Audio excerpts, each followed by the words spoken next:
all Palestinians don't belong to Hamas? Just like all white people don't belong to the Ku Klux Klan. Do you want a response? No. You sure? Because you made it. I'm sure. I heard you already. You didn't hear enough yet, then. I heard you. I don't want to hear any more of it. You should hear some more, because I don't want to hear any more of it. if you want to be willfully naive, do it's so. my time, Mr. Mass. Be willfully naive. It's my time. Willfully naive. I think there needs to be a realization among many of our colleagues, a coming to Jesus moment, as you might say, that Hamas is literally Palestinians. I keep hearing it said that Hamas is not Palestinians. It doesn't represent all of Palestine, and I wouldn't use it as an absolute.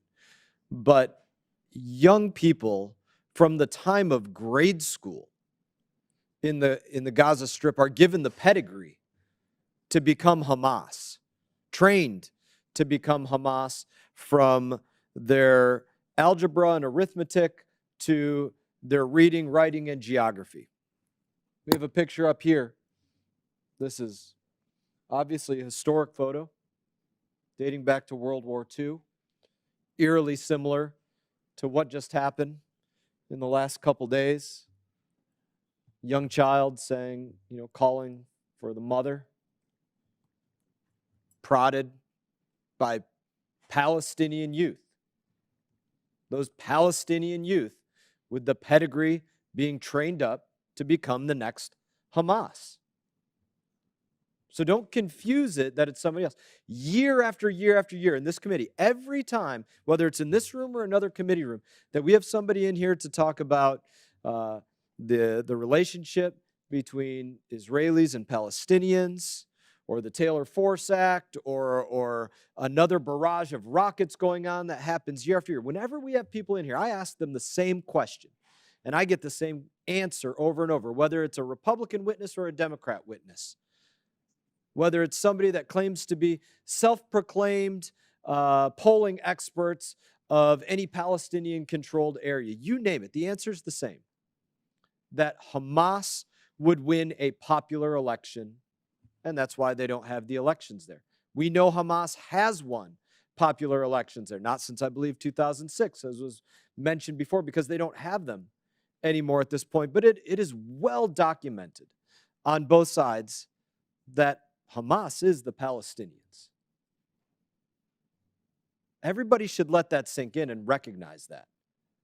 They weren't out there reporting their cousins, their nephews, their uncles, their whomever, saying, this is what they're about to do. Stand ready and do what you can to prevent this. Those weren't the videos that you saw. They weren't out there creating mobs standing against the people being pulled into the Gaza Strip, who would become hostages, hundreds of hostages, in tunnels. We don't know if being tortured, killed, used as human shields. We don't know, but we didn't see them being stopped by the people keep saying the innocent Palestinians. That didn't take place. Let's give some examples of how their pedigree is shaped from the very beginning. Palestinian sixth graders, grammar exercise, requires them to add the correct verb to the sentences. The jihad warriors fought in defense of their homeland, and the believers rushed to respond the call to jihad. That's a little bit of their grammar. Another example, fourth grade Palestinian math problem. The number of martyrs in the first Intifada is 2,026 martyrs, and the number of martyrs of the Al-Aqsa Intifada is 5,050. The number of martyrs in the two Intifadas is how many martyrs? That's their pedigree. Let's go to another one. Seventh grade physics problem. Newton's second law. During the first Palestinian uprising, Palestinian youths used slingshots to confront the soldiers of the Zionist occupation and defend themselves from their treacherous bullets. What is the relationship between the elongation of slingshots, rubber, and the tensile strength affecting it? Using it for science. Let's use another one. Geography question. Palestinian sixth graders to define the borders of Palestine, which completely erases Israel's existence. People need to move away from this idea of saying that the Palestinians are not Hamas and that Hamas are not the Palestinians. This is what they train them up to be. This is their pedigree. This is what they've proven to be. And I think you would be hard-pressed right now to find the Palestinian that is not in support of the hostages and the killing that took place, as opposed to the ones that stood against it. I yield. The gentleman yields back. Is there any further discussion? I've got to Representative respond to that, and then I'm going to give my remarks. Mr. Mast, are you Ku Klux Klan? No. Because there was Ku Klux Klan that raised white people to hate black people. And in their books and what they taught every day.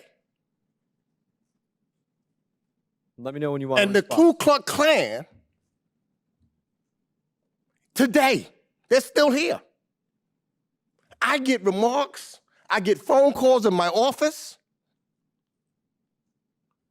from people calling me and folks in my office and teaching other kids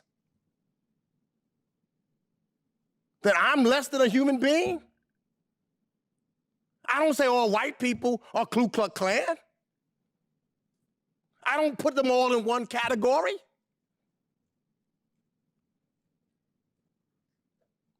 Everybody don't belong, all Palestinians don't belong to Hamas, just like all white people don't belong to the Ku Klux Klan. Do you want a response? No, You sure? Because you made. I'm sure. I heard you already. You didn't hear enough yet. Then. I heard you. I don't want to hear any more of it. You should hear some more because I don't want to hear any more of it. if you want to be willfully I don't wanna naive, hear- do it's so. my time, Mr. Man, Mass. be willfully naive. It's my time. Willfully naive. I'm tired of hearing that. You're ignoring the truth. We came here today to talk about a terrorist group that's killed individuals in Israel, not a people. We should have a real dialogue. And it wasn't all people. My time. I don't want to hear from you. You're going to. My time. I don't want to hear from you. You still will. Yeah? Yes, absolutely. You say something. Okay, let's have this conversation. No, I'm not having a conversation with you. You just said say You're so. not worthy of having a conversation with on this. I would argue differently. Madam Chair, we need order. It's the gentleman's time. Right now, the time is Mr. Mix. Continue. The United States and many of our allies have long been concerned about Palestinian textbooks that contain blatant anti-Semitic and anti-Zionist references that incite hatred and violence towards Jewish people. In May, the European Parliament went so far as to pass a resolution condemning the Palestinian Authority over the hateful content of its textbooks and conditioning future funding for education on the removal of anti-Semitic material. The United Nations Relief Works Agency, known as UNRWA, who administers many schools in the Gaza Strip and West Bank, is required by their mandate to use host country books. Let me say that again in another way. UNRWA does not write Palestinian textbooks. The Palestinians do, and UNRWA is required to use host nation books under their mandate. The bill before us asks the Secretary of State to write a report to Congress that reviews the curriculum, including textbooks, leaflets, pamphlets, magazines, and other instructional materials used in UNRWA schools. This report will be important, and it will help both the Congress and the executive branch understand the full scope of the problem. Work to improve these textbooks and remove the content that is not only untrue, but leads to further violence and instability in the region. I plan on voting for Mr. Sherman's bill. I'd like to add one more comment about UNRWA. Despite the issue related to the Palestinian Authority's textbooks, we are discussing at this moment thousands of UNRWA employees, many of whom have years-long relationship with the United States, that remain in Gaza doing incredibly dangerous humanitarian work, and we must keep them in mind as this conflict unfolds. And I yield back. Madam Chair, I yield my time to Mr. Mast. Mr. Mast is recognized. Thank you, Mr. Lawler. I could ask for my colleagues' words to be taken down, but I won't because I believe in free speech, and I believe in your right to speak. I also believe that I am worthy to speak. I believe that I'm worthy to speak simply because I'm an American, and I offered to present thoughtful information that has been brought forward literally in this committee. As I mentioned, and I'll say it again, it's been brought forward by Republicans and Democrats, Republican witnesses and Democrat witnesses, not just in 2023, but 22 and 21 and 2018, 19, you name the year. It's continually brought forward that they would win popular election, that they are the popular group. We don't separate Gaza and the West Bank in terms of government. That's a different conversation that should perhaps be had. But it's continually said by entity after entity after entity. And the equivalency that's being made here would be like trying to separate the bulk of the German population from those that were Nazis in World War II. The argument that, you want to ask me if I was if I'm a member of the Ku Klux Klan because I'm white? Well, I'm half white, I'm half Mexican. I know there's a lot of identity politics that gets played here. But no, of course I'm not. I'm not a part of that hate organization, which I would absolutely despise. But let's recall that they're not our government. They're not. And there's instance after instance after instance of the vast majority of our population that stood up against such hatred, thank God. And look, if you want to have another argument about the history of the Democratic Party, we could do that in length. But I suspect you don't, because you would lose the factual argument on that one as well, because I will bring facts.